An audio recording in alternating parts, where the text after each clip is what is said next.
Hello and welcome to Smaulgld. In case you missed the top gold and silver stories for the week ended December 3rd, 2017. Cryptocurrencies being monitored by the White House. Cryptocurrencies being monitored by the White House. U.S. bill to require disclosure of cryptocurrencies considered. Those are two of the stories we're going to cover. We're also going to cover the following stories. Big Four accounting firm PwC accepts Bitcoin as payment for its accounting services. We're going to discuss the implications of that. ABC broadcasts 100% fake news the General Flynn plea deal. India reports strong gold and silver imports for the month of October. We're also going to talk about the constant overuse of the reference to tulips. The tulip bubble, the most overused cliche, gets even more overused during the past week. Bitcoin and tulips, tulips, tulips. What else they got? Another use for silver is found. We're going to take a look at that use and more stunning gold treasure finds. So let's take a look at what we've got during the week. But first, let's cover the gold and silver price action. Well, gold had a pretty stable week, was only down 0.6%, closed the week at 1279.60. Slightly down from 1287.90. Silver, on the other hand, however, closed down 3.5% to 1642, down from 1701. I think right now, year to date, silver is down and gold is up about 6, 7, 8%. What did that do to the gold-silver ratio? Well, this month, the gold-silver ratio has climbed to just about 78 to 1. For those of you a big fan of this unsustainable gold-silver ratio being this high, well, there's your 5-year chart, and just goes up. That gold-silver ratio narrative that the silver pumpers throw out there is nothing but a narrative. They insist because silver is rare, it's rarer than people imagine, and somehow that's going to give it value. Again, relative rarity is not dispositive. It is just one factor. Since gold and silver are different metals, it's less important which there's more of than the other. It's very hard sometimes for people to understand because they've heard it so many times. Silver should be more valuable because it's really only available, I don't know, there's only 9 times more silver than there is gold, so therefore the price should be 9 to 1. And again, the example I give is my artwork is much more rare than Picasso. He was a prodigious artist. I am a horrific artist. Therefore, it doesn't matter that he has produced more art than me. It's still worth more. But if you need more history, this isn't just something that happened. I always say silver is a spike and dive commodity. It does so every 20, 30 years. And here is a chart since, well, let's take a look first at since 1900. So here's a chart. The last time silver spiked was 2011. Prior to that, it had its 30 years in the wilderness back to 1979-80. And there's your spike, and there's your 30-year hiatus. And then before that, you had one in the late 60s. And before that, you see how it spikes and dives and it stays down. All right, well, that's just over a century, but let's look at since 1720. It does this all the time. Look at this period here, from 1860 all the way to basically 1960, 100 years. It's spent in a very, very bearish market with the spikes in between. Now, you see, even when it was down, it spiked up in 1920 or so, and it spiked up again in 1960. Look at this one. There's a spike from 1820, and it's flat until 1860, then boom. And the reason it spiked up around this time period is because the gold rush. There was a influx of a lot of gold, actually made silver more valuable at the time. But you can see these spikes, they occur. It's not a stable metal. It's not a store of value the way gold is, and history proves that out. And, of course, that's not going to change. It's a small market, and you will get another spike one day. Whether it will be this year, next year, 20 years from now, who knows? But historically, these spikes are few and far between. All right, let's take a look now at the week in review. first of all, I normally don't do politics, but this one's beyond the pale. So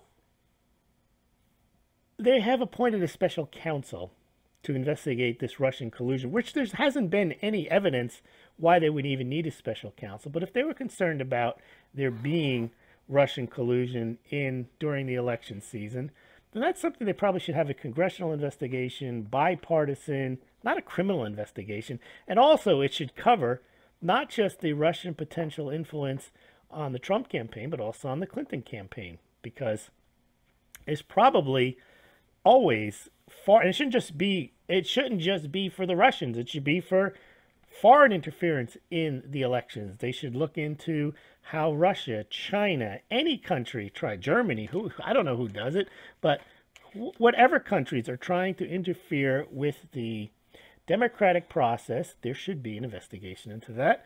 But what they've done is it's become purely political. It's become purely against Trump, and it's run by people that are fans of Hillary Clinton. That's not a partisan statement. That is a fact. The people that are leading the investigation, that wanted the special counsel into this investigation, have been Clinton supporters. And so far, all they've found, and the people that have pled guilty to things that have nothing to do with colluding with Russia. You had Paul Manafort pleading guilty to not registering as a foreign advisor. The latest one with Flynn had nothing to do with his plea deal, and it was out in public. People could read it. Flynn's statement was out in public.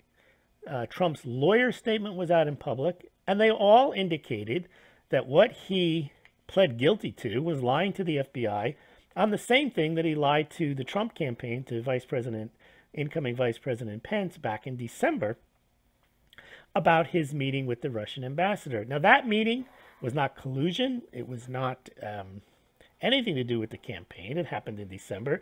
It was part of the transition. Well, for whatever reason, well, I know the reason, the media decided to go into overdrive and decide this was it. This was Trump going to be frog-marched out of the White House as a foreign agent, because he had supposedly, according to the story, the way they concocted it, had instructed Flynn to talk to Russians during the campaign for purposes of collusion.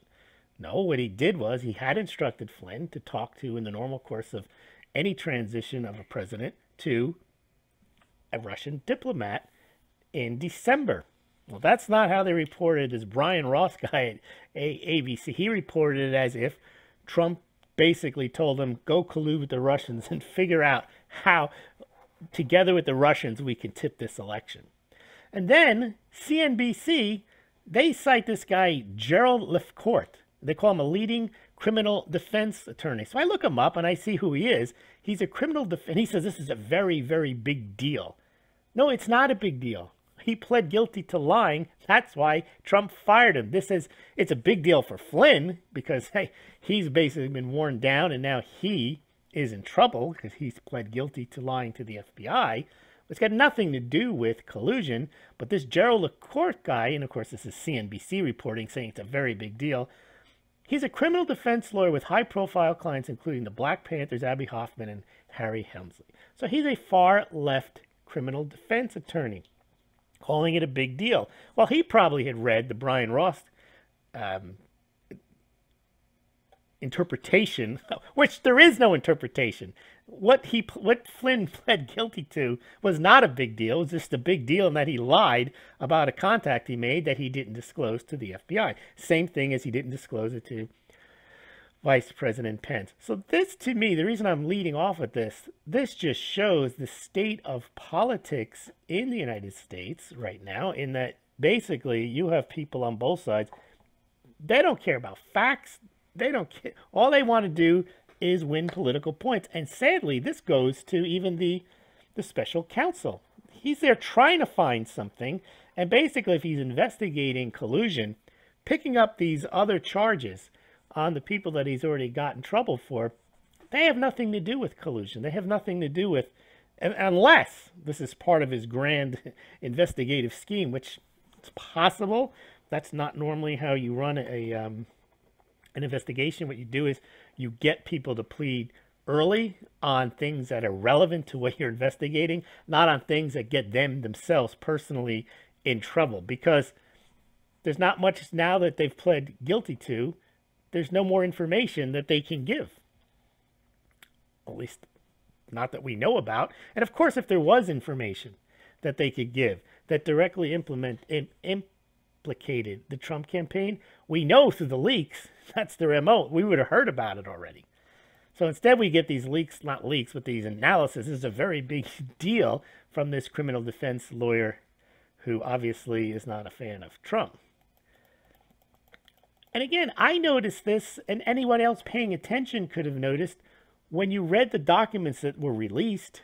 In fact, here's Flynn's document. You want to take a look at it. You can see it on Zero Hedge published it. Basically, he's not talking about pleading guilty to treason or anything else. He's talking about pleading guilty to lying to the FBI. And he's denying any type of treason or any type of collusion. And the statement from Trump's attorney basically says the same, not the same thing, but he says, look, these false statements that Flynn made were the same types of false statements that he made to Vice President Pence during the transition, and that's why he was fired. But it has nothing to do with collusion. So let's continue, though. The story is even worse than I thought. So finally, the story is up for hours, and the stock market crashes, and people are like, this is a big deal. Trump's going to be arrested. We have a traitor in the White House, and Flynn is flipped.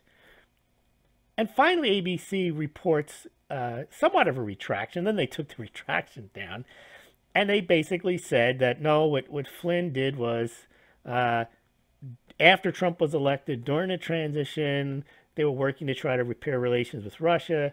And they were talking about working with Russia to fight ISIS. None of that is treasonous. None of that is collusion to get elected. All that is standard course stuff that you'd want an incoming administration to do. If relations weren't as good as they could have been with Russia during that period, you'd want the new administration to fix that. Now, interestingly enough, also, the way they found out about this is they had been illegally surveilling. So really the wrongdoing is on the part of the people doing the investigation, because they're on a witch hunt and they're using the whole way you got this special counsel was Comey leaking information to the New York Times about discussions he had with Trump, hoping they can get a special investigator. So it turns out Trump's initial reaction is he's not worried about this. Now, if he hasn't done anything, they haven't done the collusion, which I'm not saying it's not possible they will eventually find some, but so far there's been no indication there is any. So when he hears this story, he says, I'm not worried, there's been no collusion. And of course, he's saying this during a time, this is ABC News, when they've got the story out there saying that he instructed Flynn to collude with the Russians, and Flynn is going to flip and testify to that extent. He's not. Now, this is just my comment. Now, ABC News, they got this guy out there. And we're going to see something about this Brian Ross in a second. Don't they have editors? This is a big story. This isn't something where no one else in the newsroom read the plea agreement. No one else in the newsroom read Flynn's statement. No one read anything. They just let this Brian Ross guy just directly publish straight on to ABC News. No one read it. No one understood it. They just publish whatever and then leave it there for hours. So now you have all this reaction. The stock market goes down. You have people fantasizing that this is the end. Trump is going away. Well, you can't keep a fake story like that out there too long, but they did.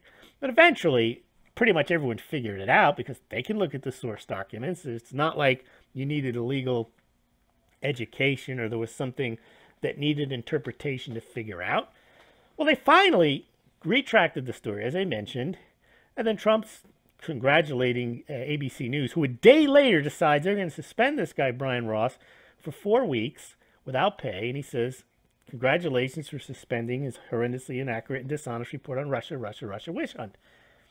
It's beyond inaccurate and dishonest. It was purposely produced to get a reaction. There's no way he can't understand. If he can't understand the language, and he actually thought that Flynn had confessed to colluding with the Russians, and he copped a plea agreement, and he was gonna give testimony against Trump. Well, then maybe you should read it again, or I just can't imagine that he's in the business this long and somehow he can't figure that out. And that somehow no one at ABC News said, wow, this is such big news. Let me take a look at those couple of paragraphs and see what's in there.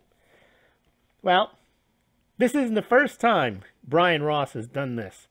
I Googled his name, and here it is, ABC News. This is from 2012.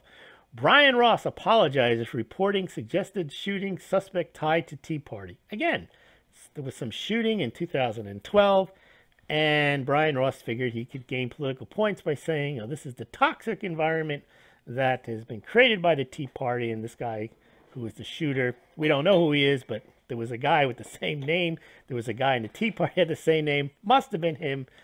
And again, so this isn't like ABC News doesn't know that this guy does this, doesn't know. You cannot put out news. This is not news then. This isn't even speculation. This one is speculation on the Tea Party. The Trump reporting isn't even speculation. If he had written that General Flynn has pled guilty to lying to the FBI about his meeting in December, and then speculated, what else is he lying about? Maybe he was lying about something he did in July. That's fine. But that's not what he said. He reported this as this was the plea agreement, that somehow there was collusion. All right, let's get beyond that. That one to me is beyond politics. That's ABC News. That's not Alex Jones. That's not Mother Jones or Mother, whatever it is. That's not supposed to be a partisan outlet, ABC News. That's supposed to be news, and to report it incorrectly like that and leave it up for that long, that's not news. That's just partisan nonsense. All right, now, during the week, there's been a lot of talk about Tether. I'm not going to go into this. I did a whole YouTube on it about Tether. If you're interested in cryptocurrencies, you're interested in some of the shenanigans that goes on in cryptocurrencies and on some of the exchanges, please check that out. It's fairly thorough, give you an understanding what's going on. This piece here tells you something. It ties in to that blog post. I'm not going to go through that. Now, tulips. I keep hearing this thing about Bitcoin, and Bitcoin is different. The reason it's different, first of all, tulips don't provide any game change. They don't do anything. They're just tulips. And the tulip bubble was about people being able to invest in something, and that was something that they could invest in, so they drove the price up. But people think they gain some type of credibility by they see something go up and they, oh, that's a bubble, oh, that's tulips. It doesn't require any analysis to yell tulip or to yell bubble, because you're not really understanding what's going on. Really what's going on with Bitcoin and cryptocurrencies is a supply-demand issue. And the issue that people should be researching is, why is there demand for it? Not it's gone straight up and therefore it must be a bubble. There's such a small supply of Bitcoin and there's a large demand. And the question is, why is the demand there? Because it's only natural, if there's a very large demand and a small supply, that it's going to go up. It doesn't have to not go up because it's already gone up a certain amount, where you say, well, it's never gone up this far before and therefore it's a bubble. It's like tulips. That's almost moronic. Now, the other thing about the Bitcoin bubble, I have a chart in a minute. The Bitcoin bubble has burst many times. The tulip bubble didn't collapse, didn't burst, and then like reflate 3 years later, and then reflate another couple of years later. Once usually a bubble is over, people realize, oh, that was never worth what we thought it was worth. It shouldn't be worth that. You got to be out of your mind. It's only after a bubble bursts that people come to their senses. Well, I thought that happened in 2013, that people came to their senses. They realized, well, why is Bitcoin $1,000? And it goes down. This is different in that the Bitcoin bubble has burst multiple times, has had multiple crashes, and that's just a sign of a small market. So it's just saying tulips is just, Now, there is a lot of emotion in the Bitcoin space. This one is very interesting. You have time to watch it. This guy here, Roger Ver, is an original Bitcoin proponent. They call him Bitcoin Jesus. He wants to change the world, hates central banks, and he didn't like the way Bitcoin was going, so he got together with some people to do a fork. They have Bitcoin Cash. I'm not going to go into the details there. It was very interesting to watch, but he gets interviewed by this guy who's asking him about Bitcoin Cash, and he's questioning him as to whether he's hijacked the name Bitcoin, because according to the interviewer, Bitcoin is the original Bitcoin, and whatever comes after that is Bitcoin something else. Well, some people call Bitcoin Cash Bcash for short. Well, I'm not going to spoil the surprise here, but you watch this, and this guy, Roger Ver, does not want Bitcoin Cash to be called Bcash. In fact, he views calling it Bcash as the equivalent of insulting your mother or calling you a name, or it's like defamation. And this guy here who's interviewing him, he doesn't stop. He keeps calling it Bitcoin Cash, sometimes just by accident. And then you could see once he's gotten under his skin, he decides to needle him further. And then Roger, towards the end, I'm not going to tell you what he does, but it's quite interesting, telling, whatever. Now, silver. Colloidal silver cures acne. See this poor girl here? She had a terrible difficulty with acne. You can see it there. And there she's all cleared up. And she did that with a cream with colloidal silver. Now, the silver bugs will say, oh, there you go, another use found for silver. You know how much silver is used in the colloidal cream? It's very, very little. You have to know the numbers. It's not just silver is useful, because copper is useful. A lot of metals are useful. How much of the metal do you need? How much is there? And this is nice. This is a very good thing. But people have known of the medicinal values, the antibacterial values of silver for a long time. I guess modern medicine is catching up to it. But you can see here, unless they photoshopped it, this colloidal silver cream has done a very fine job. And now she can claim she can go on dates and lead a normal life. So silver has impacted her life. Now, Monster Month for silver imports. I'm not going to cover this here, but you can click on this. You can check out the video I've done on it. Silver imports in India are a big deal again, as are gold imports.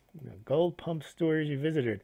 Remember the game changer Sharia compliant gold standard from a year ago?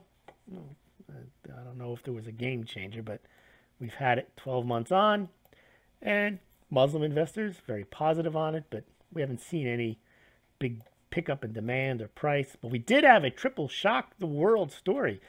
China has warned something major brewing in the gold market. We don't know what it is, but we know it's going to shock the world and send gold skyrocketing.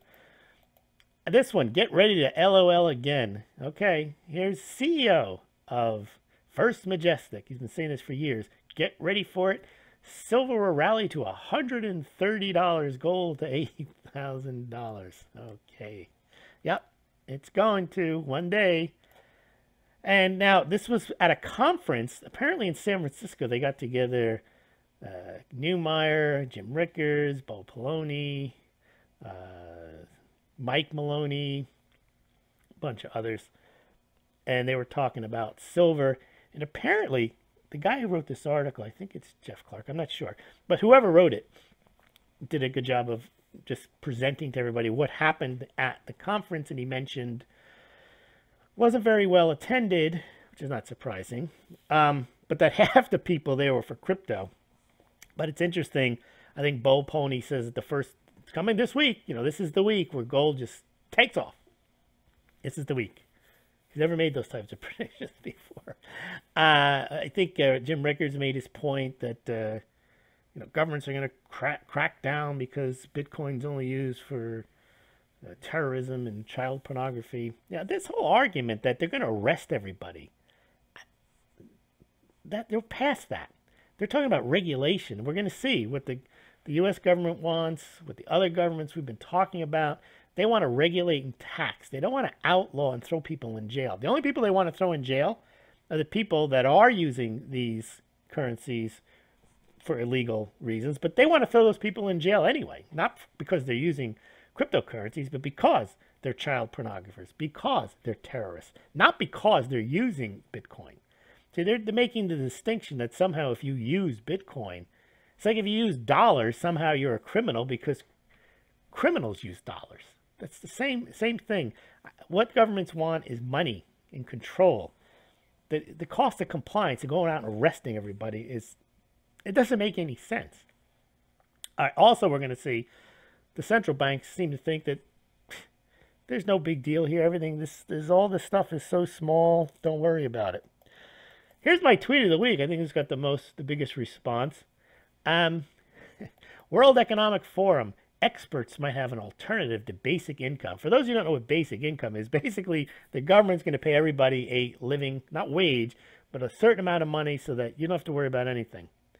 And my response was, what is it called? Work? I mean, what is the alternative to? I didn't even read the article. To me, it's ridiculous. The idea that just by existing, they're going to take care of you. Who's going to take care of you? Where's the money going to come from? Edible gold. There you go. Check that article out. I'm not going to cover that. There's your crypto hippies. This is amazing. This is early in the week. Far out, man. Bitcoin crashes through 96.50, another all-time high. Last I checked, it's like 11,800. So I thought this was a crazy number, and it's up 9, 10, 11. It's up another $2,500, $2,200. Now, here, I wrote this a while back. I talked about this. Venezuela, dollar gained 2,959%. And for all the people saying, dollars, toilet paper, dollars, days of number, not in Venezuela. I'd written an article basically saying that they want dollars in Venezuela. Yeah, they want Bitcoin. They'll take gold and silver. But the dollar is the #1 world's currency. Nothing else is even close. That's just a fact. That's not promoting the dollar. That's not in denial about anything. That is a fact. The dollar is the most used, the most desired currency, no matter what you want to say about it and all the complaints you have about U.S. debt and dollar hegemony and all this other stuff. It's meaningless against the numbers. Now, let's talk about PwC accepting Bitcoin. This is a big accounting firm. So they're going to take Bitcoin in payment for services for one of their clients. I had a conversation with a subscriber, and he's like, well, this is no big deal. You know, talk to me when Amazon takes it. And I said, this is a very big deal. Here's why. First of all, PwC is an accounting firm. They're not doing this for some publicity stunt. They don't need Bitcoin. They have Fortune 500 companies as clients. Cisco, Disney, JP Morgan. They're perhaps the biggest accounting firm. So they're not trying to get business. Because first of all, those types of clients, they're not Bitcoin users anyway. But the reason I think PwC is doing this is they're preparing for the day if they do their own accounts and they have Bitcoin. And we don't know what they're going to do with the Bitcoin, whether they're going to convert it, whether they're going to hold it, how they're going to account for the gains, whether they're going to hedge it on the CME and futures. Well, guess what? Then they learn from their own accounts how to account for Bitcoin and Bitcoin-related products on a large company's balance sheet, because that's what PwC is. And therefore, they're probably preparing for the day when the large companies will have some Bitcoin exposure, either through futures, through swaps, through actual ownership, who knows?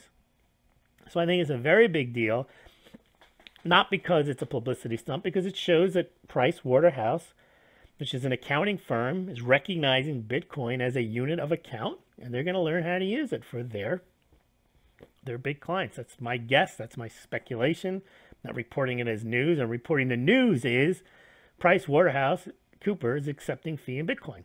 And then I'm speculating why they're doing it. I guess I couldn't get a job at ABC News with that type of analysis.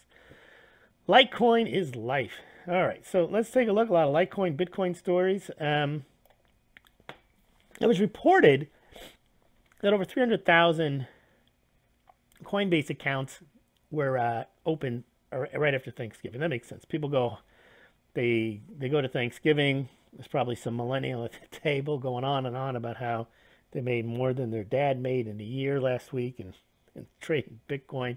And so people at the table decide to go home and take a look. And you see this big spike in people opening up Coinbase accounts. And, of course, the price rose, too. It's more it's just more people involved in cryptocurrency is going to make the price go higher, as I mentioned earlier, because they don't have that much supply, especially with the well-known cryptocurrencies. You can always create new coins, but they're not going to have the same allure, they're not going to have the same infrastructure, and so on, the same number of users, adoption. So right now, Bitcoin, Litecoin, Ethereum, they're the only three traded on Coinbase, so they're getting a boost from that. Now, also, Coinbase has 13.3. Now they stopped reporting on how many they have. They used to report. You could just refresh the thing and see it. Now that they say they have 10 million plus. Last I checked, they had 13.2, 13.3 million, which is more than Charles Schwab. It's a pretty big deal. Not more dollars in there, but there's people that are potentially looking to buy and trade Bitcoin, Litecoin, Ethereum. And you can see Litecoin. It's a big story in Forbes. And there was another story in Yahoo Finance. I think this is from the Motley Fool, talking about Bitcoin's primary rival. The Litecoin Foundation says that Bitcoin is not a rival. It's a complementary currency. But you're just looking at people who are looking to invest. They can see Litecoin as a viable alternative. Since basically it's a cut and paste, according to Charlie Lee, of the Bitcoin code. Now, one of the things that happened during this time period, I guess this was on November 30th, the weekend of Thanksgiving, Litecoin was unavailable on Coinbase. Now, it wasn't unavailable. It was unavailable because they were having technical reasons. But this is the kind of thing. If you showed this to the silver pumper community, gold pumper community, even, I didn't see much on this. I only saw my thing. I mean, they pump Bitcoin and Litecoin too, but in different ways. But this would be like major alert, Litecoin shortage. You see, it's unavailable. I mean, shortage. Elites losing control. Litecoin shorts in a panic. No Litecoin available at any price. Litecoin 5 million. That's kind of the silver and gold reaction to stuff like this. Hyperbole, when you don't know any better, and you could just pump the hell out of it because you see something like this. The crypto community has its own pumping, its own way of pumping, but they didn't seem to catch on to that. I didn't see a lot of stories like this. There's no Litecoin left to buy or anything like that. Double major alert, Litecoin shortage, game changer, elites in a panic, powers that be losing control. Now, Bitcoin futures are coming out. Also, I think we're going to see in a bit, NASDAQ is going to have futures in Bitcoin. We already have Ledger X Bitcoin futures. So a lot of money coming in to this space through futures.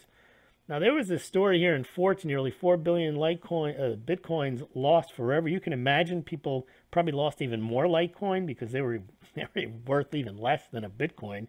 If somehow you didn't keep track of your Bitcoins, you probably didn't even think to keep track of your Litecoins. So if there's 21 million ever going to be mined of Bitcoin, and you already lost 4 million of them, well, there's only 17 million that ever be mined. There's not going to be a lot of Bitcoin for all these people that want to buy Bitcoin. And again, it doesn't mean the whole world has to buy Bitcoin. It doesn't mean half the world or quarter of the world. It only has to be a very small percentage. We talk about this in gold. If a very small percentage of the population or the investable dollars moved into gold or silver, you can move the price higher. Yes, but those markets are so much bigger than Bitcoin, Litecoin. Bitcoin's still only $125 billion. You don't need much money going into Bitcoin. And you need even less going into Litecoin. I think Litecoin is $5.3 billion. So you can see why these things are going up, and they can go straight up.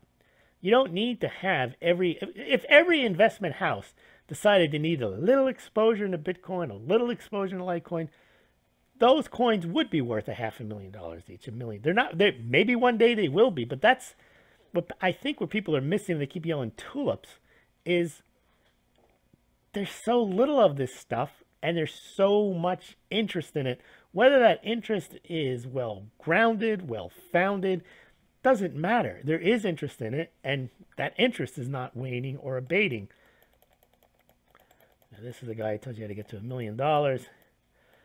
Hedge funds plow in as Bitcoin nears the 10,000 mark. Well, it's well past that now.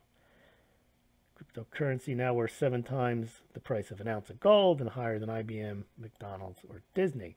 And of course, they warn of speculative bubble. Yeah, more valuable than gold. All these stories on the price. And I mentioned here, Bitcoin, tulip, most overused. Now, here's an example.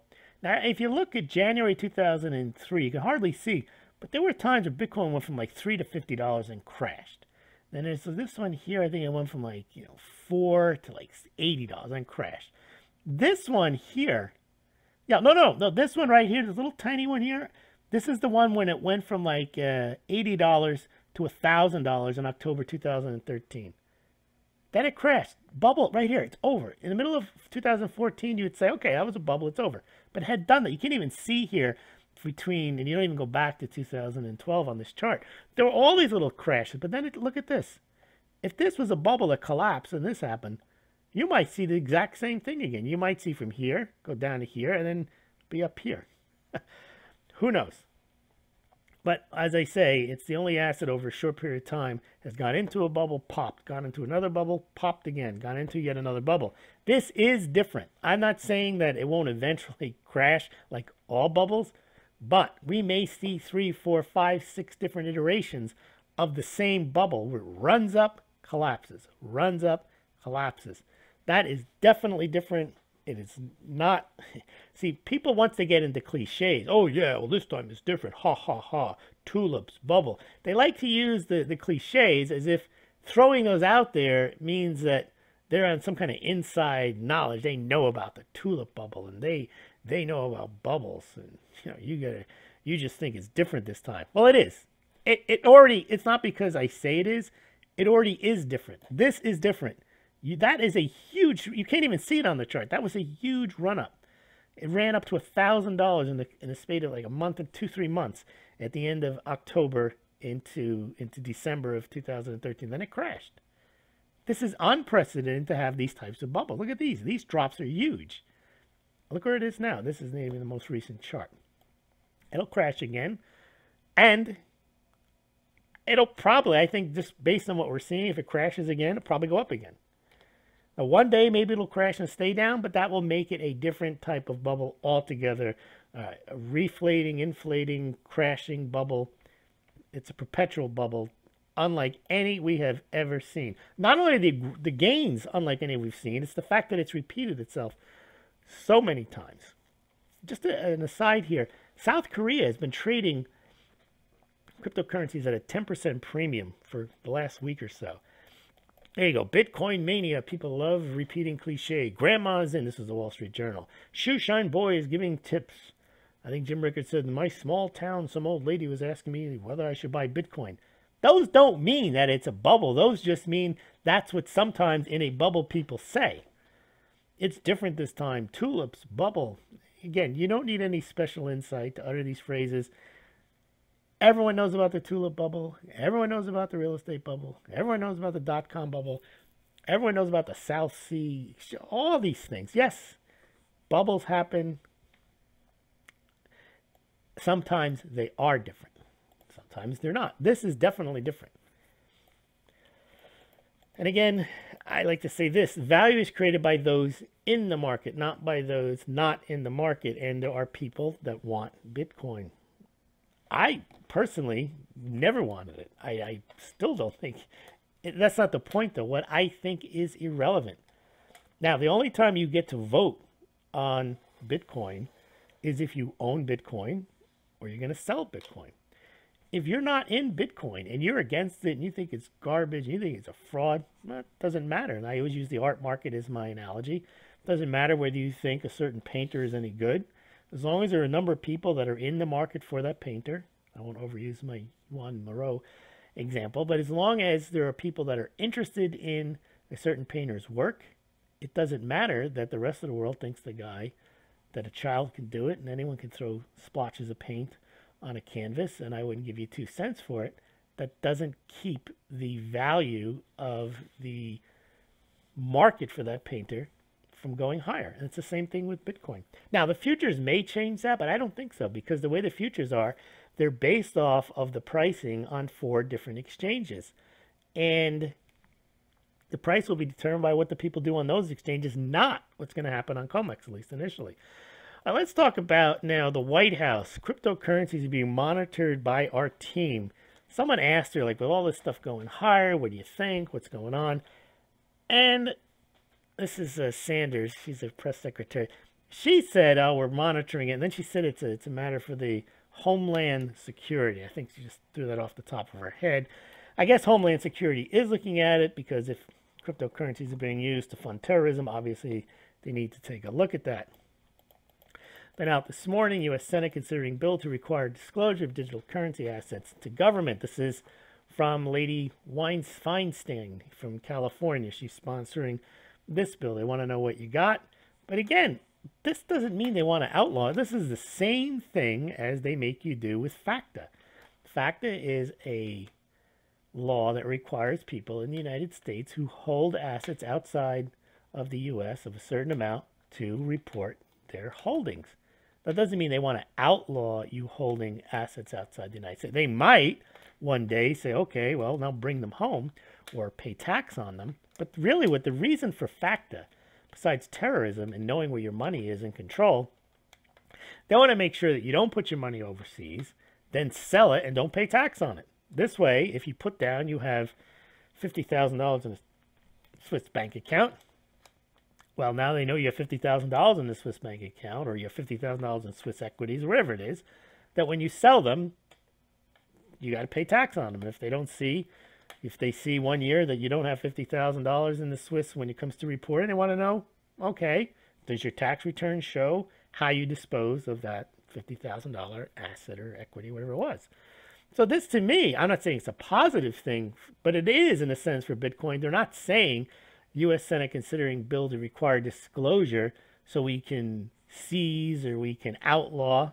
I think it's purely for tax purposes and, of course, terrorism. They want to know where the money flows. They get nothing out of stopping money flows. They only want to stop money flows that are illegal or they can't tax. That's my view. I think that's where everything is headed. They're trying to figure out how to stop illegal uses, and they're trying to figure out how to tax Bitcoin. All right, so let's see what else we got. Well, people thought, I did a poll, which would come first. This is just a week ago. Bitcoin was $8,600. Litecoin was $8,500, which would get to $100 or $10,000 first. And people thought that Litecoin would get to 100 first. It didn't. They both got to where they're supposed to go, 110,000, and both surpassed those targets, but Bitcoin got to 10,000 first. So 75% of the people were wrong.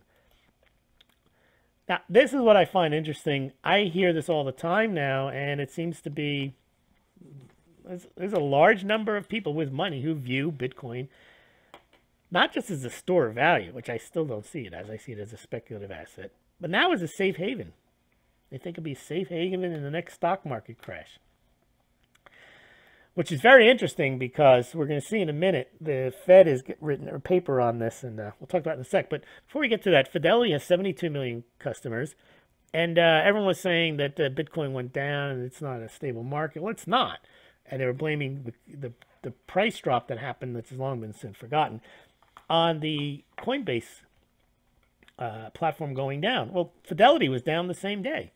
So to me, highlights that stocks and Bitcoin have a lot more in common with stock trading than they do with gold. I mean, when they try to say Bitcoin is gold, it's not. Bitcoin is dependent on too many things. It's dependent on electricity, a trading platform, your computer, a hardware wallet, so many different things. Gold just is. So that just highlights not that Bitcoin isn't gold, but that Bitcoin is got the same problems of trading that stocks have, except stocks only trade. They don't trade 24/7. They don't trade very easily off exchange. They certainly don't trade very easily person to person. And you generally don't get your stock certificates, and you can't trade them person to person. So Bitcoin is a bit more fluid in that respect.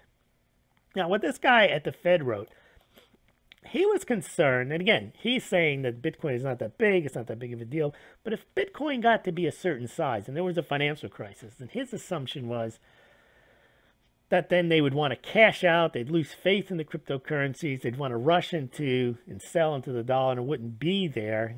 And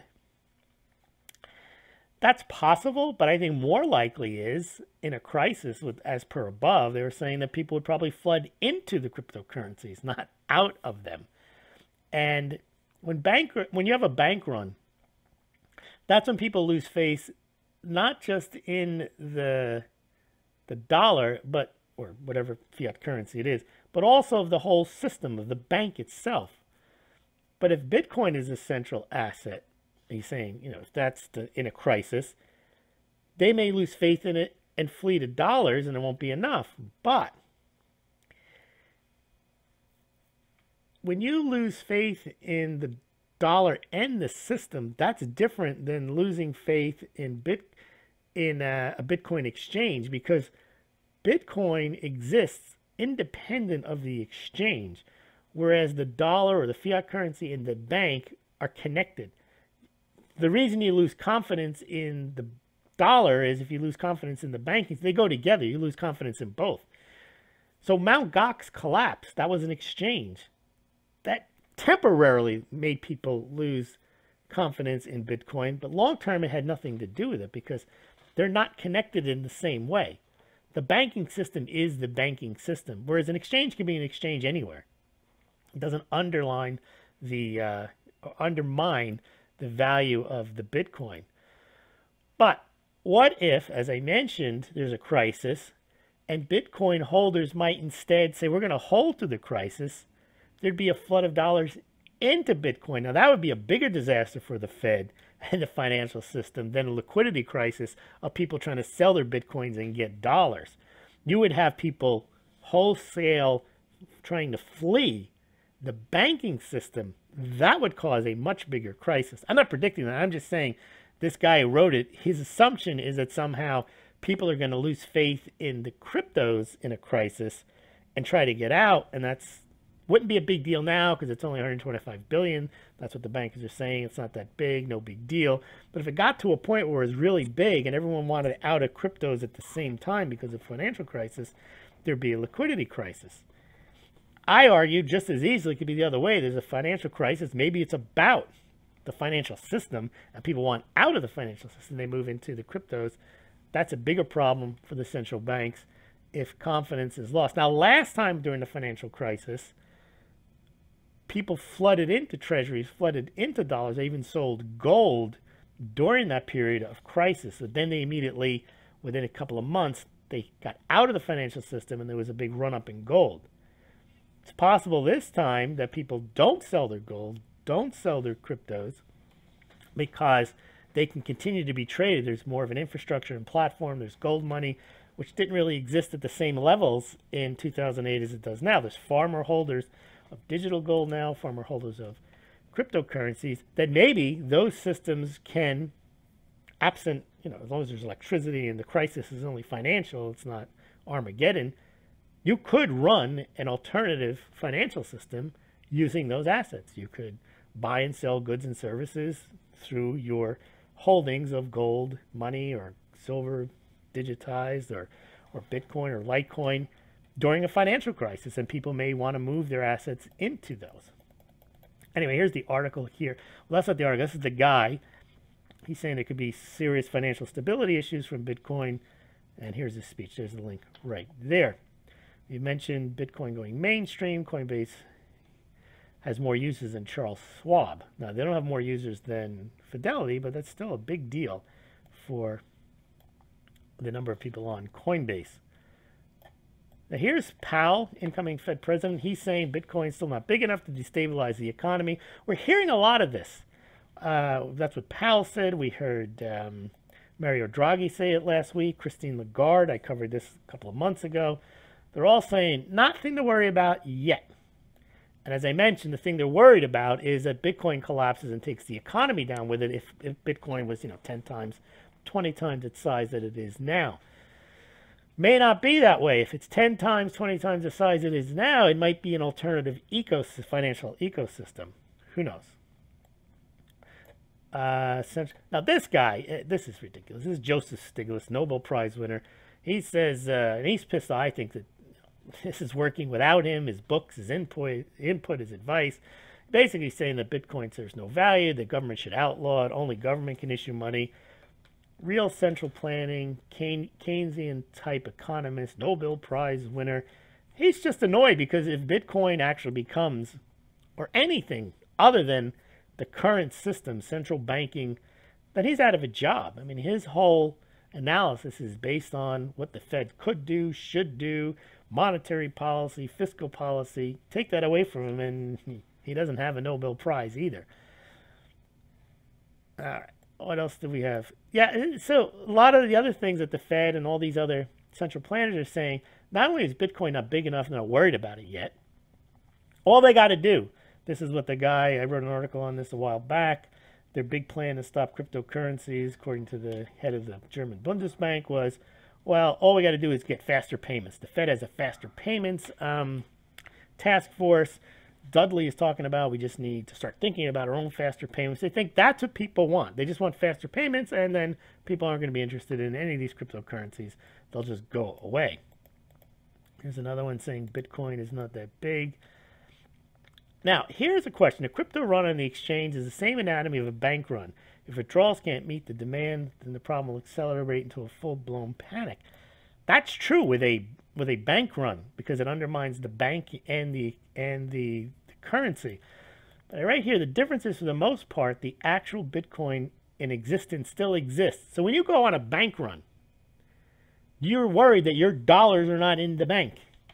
When there's a run on the exchange, for the most part, most people don't have their Bitcoin on the exchange. So the only Bitcoin that's going to be lost is going to be the Bitcoin that the exchange is holding on your behalf. And not all exchanges are going to go down at the same time. Just because one exchange goes down because they don't manage it properly, doesn't mean the other ones are going to go down, because if another exchange has the right amount of Bitcoin to cover customer purchases, they're not going to go down. Even if there's a run, they just give them the Bitcoin that they have reserved for them. And everyone else who owns their Bitcoin in private stores, cold stores, wherever they keep it, it's not going to go away. The problem with the dollar or any other fiat currency is your dollars are never there. You know, there's a 10-to-1 ratio, and when you want to go get your dollars and they're not there and everybody else wants to go get them, they're not there. So it's a big difference between a bank failure, a bank run, and a run on a crypto exchange. So the bank collapses, faith in the system and its currencies hold collapse. When a crypto exchange collapses, faith in the exchange, not the underlying cryptos, collapses. The point I made earlier about Mt. Gox collapsed. Bitcoin carried on. Yeah, here it is again. ECB tells banks to embrace instant payments to beat Bitcoin. We saw this. That's what the Fed thinks. That's what the German central bank thinks. So the two themes are, out of the central banks, is, look, Bitcoin's not that big. Don't worry about it. Don't worry about it. Can't cause a problem. But if it is that big, it might cause a problem. And the other one is, but no worries. It gets big. People are going to beg us to, like, fix this and make our digital currency faster. Here's NASDAQ plans to introduce Bitcoin futures. CME Group says Bitcoin futures launched December 18th. By the way, the 4 exchanges that are going to provide benchmark pricing for the CME COMEX futures are Bitstamp, Slovakian, GDAX, San Francisco, Kraken, San Francisco, and this little one, ItBit. This one's in New York. It's like the 38th largest for Bitcoin trading. Not sure why they picked that one, but it's in New York.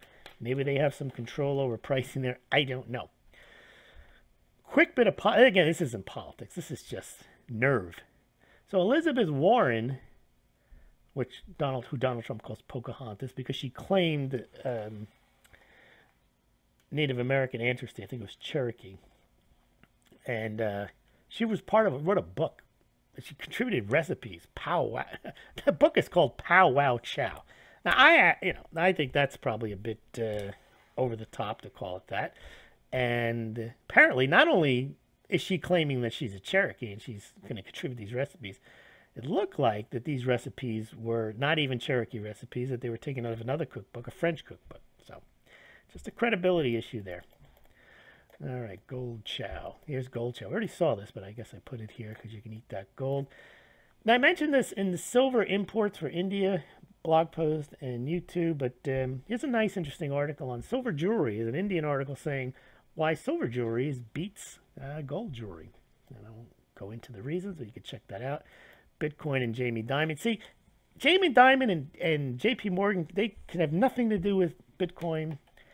It's not going to take every investment bank to be involved in Bitcoin. Your Sovereign Wealth Fund disagrees with Jamie Dimon.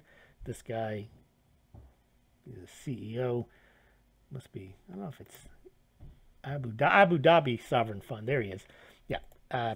He's going to put money in Bitcoin, it sounds like. So you don't need everyone to put it in. There's your crypto hippies riding high. What else we got? Yellen. Oh, what does she say here? She's still relevant, I guess, until she's not. Oh, she's very disturbed about rising inequality in incomes and wealth. Yeah. Well, she created it. I don't know what she's complaining about. Gold production, gold and Bitcoin. This is just a quick point again on the size of the market. There's 4.3 billion ounces of gold, 7.8 billion people. Besides the 4.3 billion ounces of gold, there's countless ways for someone to buy gold through gold exposure. You can buy ETFs, you can buy COMEX contracts.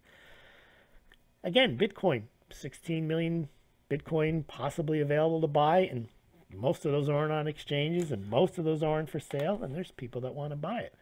So that's really how I look at it and why I think it can go a lot higher. I'm not advocating for it to go higher. I'm not saying it's worth that. It's just that if there's more people that want it, and there's not that many people, not that many Bitcoins, it's going to go higher. There's all the math there. You can look at those blog posts. Basically, there's about half an ounce per person on Earth of gold. And I think I did it in Bitcoin. There's 0.0001, whatever it is. There's basically very little Bitcoin per person. Thankfully, not everyone wants it, because if it did, as I say, those coins would be worth millions of dollars each. So I say here, fact, gold is preferred by a far larger number of people than Bitcoin. Then I say, why is Bitcoin worth more? It's because there's not that much Bitcoin, that's all. I'm convinced that more people want gold, more people want silver, and all the arguments. It's just that that's not what's driving the price of Bitcoin higher. It's just that there's not that much Bitcoin. There's some more calculations there. You don't need to go through them all. All right. Another worries. Here's another guy saying, no worries. Bitcoin is small. We don't have to worry about it. And who is the guy saying that? Someone from JP Morgan. So everyone's saying in the banking industry it's small now. No big deal. I was on the C Sigma show. You want to check that out? This is my point here. Bitcoin won't be stable until it reaches 10,000. That's a fact, too. I mean, the thing goes up and down, $1,000, $2,000. That's a big percentage in just a day or a couple of hours. That can't exist when it's a little higher. Now, here's your Chinese freedom. Taiwanese man sentenced to 5 years imprisonment in China for critical Facebook post. I just present that without comment. Social media crimes. He goes to jail. China in debt. There you go. Chinese prudence. What is this story on China? And there's so many stories on China. People are paying attention. Yeah, more than 2,000 Chinese listed firms show total debt at the end of September jumping 23% from a year ago. So that's how they are moving their economy forward, through debt. Central planning. Here we go. They got a 3-year plan to boost manufacturing in China. Stocks are heading down. But, no worries, gold back yuan, game changer on the way. What's this story here about China? Hey, the Chinese story, to me, is so obvious. Chinese stock rout continues despite government ban on selling shares. There's your free economy. Government says, we don't want the stock market to go down, so we're not going to let you sell any of it. Here's another one. There's Armstrong. He basically says pretty much what I've been saying about China and the yuan. Gold back yuan crushed the dollar. What's this story here? What's China's latest plan to do that? Here, for the first time ever, record Chinese credit creation fails to stimulate economy. That's not going to stop them from issuing more credit, though. China's going to crush the dollar. Gold back yuan. Sun Tzu. Gold over 50,000. These people who are cheering on China. Here. Beijing's cruel eviction of its migrant workers is a stain on China's urbanization drive. If people only looked under the hood at China, they'd realize it's not. Here, China is only interested in peace and harmony through trade in the gold-backed yuan. I hear people that promote the end of the dollar. Here they are. China's spying through 42 apps. Tells you which ones to delete. Okay, that's more on China. And again, I'm not trying to bash China. I'm just trying to point out. Whatever you want to say about the United States, China does in spades. More debt, more spying, more control. What's this one? Gold-backed yuan. Well, here's one. The gold-backed yuan premium. Shares in China, same shares, trade at a 30% premium to the same shares traded in Hong Kong. So I wonder why that is. Is the government boosting them? China housing crash dead ahead. All right. So China's not in good shape. China's got everything going on because of debt. This week's gold find. Here we go. Take a look at this. Egypt discovers ancient gold Roman treasure underwater Alexandria wreckage. You want to check that out. Rare Welsh gold sold for 20 times its value. Very interesting. There's the for Welsh gold. Irish gold plans to do Irish gold mining. Silver Caesars Renaissance mystery. You want to check out those. Really great stories here. Uncovering Sands ancient city of gold. Look at that. Passion in Dubai got caught with 800 grams of gold. We see that every month. People trying to smuggle gold into India. Consumer confidence at 17-year high. We've seen this story already. And that's about it. So thank you very much for listening. Please remember to subscribe to this channel. Please donate to Smaulgld via PayPal, Bitcoin, or becoming a Smaulgld patron. Or consider buying your precious metals through BGSC, Golden Eagle Coins, SD Bullion, Money Metals Exchange. Not investment advice to buy gold or silver, but if you're going to buy, and if you click on those links below this YouTube, or by the way, VidMe is closing down, or BitChute, or on the Smaulgld site, Smaulgld will get a small commission. So you pay no more nor less if you visit those sites directly. So please, if you're going to buy, check them out, compare pricing and shipping, and make your purchase. Thank you very much, and we'll see you during the week.